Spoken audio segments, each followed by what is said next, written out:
هريره روایت دی او دا امام ابن تیمیه راز نقل کړی دی بیا وایي رواه احمد دا تر په ذیل عمل حدیث نه دی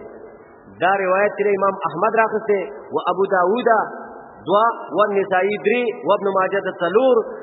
وقيل لمسلم ابن حجاج امام مسلم ته چاوي چې دا حدیث څنګه دی وقيل لمسلم ابن حجاج حدیث ابي هريره صحيح ابو هريره حدیث څنګه نو هغه ته ویلا واذا قرأ فانصتوا قال هو عندي صحيح امام مسلم دا صحیح روایت دی اے شیخ اسلام ابن تیمیه وایي شیخ الاسلام ابن تیمیه وایي چې امام مسلم نه چاته پوښتنه وکړو چې په امام پسې وروسته قرائت ویل څنګه دي دا ابو هريره روایت خود دې راځي رضی الله تعالی عنہ چې امام نه وروسته قرائت نه وي څه پکې څه وي نو امام مسلم تو ویل په جواب کې چې حدیث ابو هريره صحیح دی صحیح دا ابي هريره صحیح دی نو چا ته ویل چې دا ابو هريره حدیث صحیح دی نو تا په خپل مسلم کې ولې نه درو وکي روا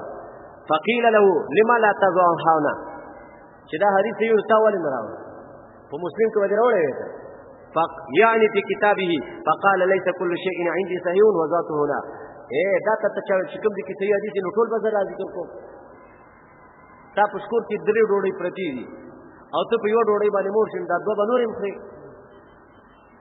نو اوس بتا ته څوک په سکور کې هلو ډوډۍ شته کنه فرق نه نو امام مسلم دا څنګه مثال وا چې کوم دي کې صحیح حدیث نشته کې زه هر حدیث راوړم هغه په مسلم کې ذکر کوم په مسلم کې هغه روایت راوړم چې خپل باب ته ولګو کله چې خو امام بخاری په یو ځای کې د حدیث یو ټوکر راوړل دا روح حدیث ولې نه راوړل څه مطلب امام بخاری ته دا روح حدیث ضعیف کاری چې دا یو جزء ته صحیح کاری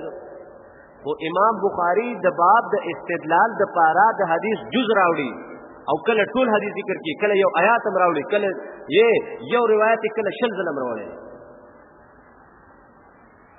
نو امام مسلم وی ما چې نه ذکر کړی دا مطلب نه دی چې دا حدیث د ابو هريره استلنو ضعیف دی دا حدیث صحیح دی خو هر یو صحیح حدیث چې راوړم د مسلم نه خو به ما سم ډیر ډوکړې د نړۍ روایت په کې وتا په شل کاله کې نه ویل دا وی لګ روایت کې وروړي اوس یو کال ته بلوغ المرام وي او په دې کال ته دوره او کې ته پګل شي او په دریم کال ته خلک شیخ ته په خیر راځي ها دا ولی تا خلک شیخ ته وای ځکه تا خلک شیخ ته وای چې امام مسلم له یو څو پښمار حدیث ذکر کړی دي او تلې تکوستلې نور اخوا تتبع احادیث غیره ګوره په دې کې د کتابونو شته چې پای کې شلک احادیث خلکو را جمع کړي امام بخاری شپږ لک احادیث را جمع کړي او بخاری چې دا غشپږ لکو نه منتخب کړه یا څلور زره یا و زره یا یو زره روایت اعتراف دي ایسه دا اثار او درس سره بیا ویا وروي الزهري عن ابن اكميه الليثي عن ابي هريره ان رسول الله صلى الله عليه وسلم نبی علیہ الصلوۃ والسلام انصرف من صلاتی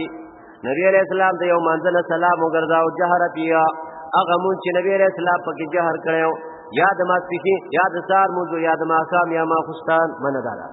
فقال نو نبی علیہ السلام مخر وګرځاو او صحابه ته ویل هل قرأ معي احد منكم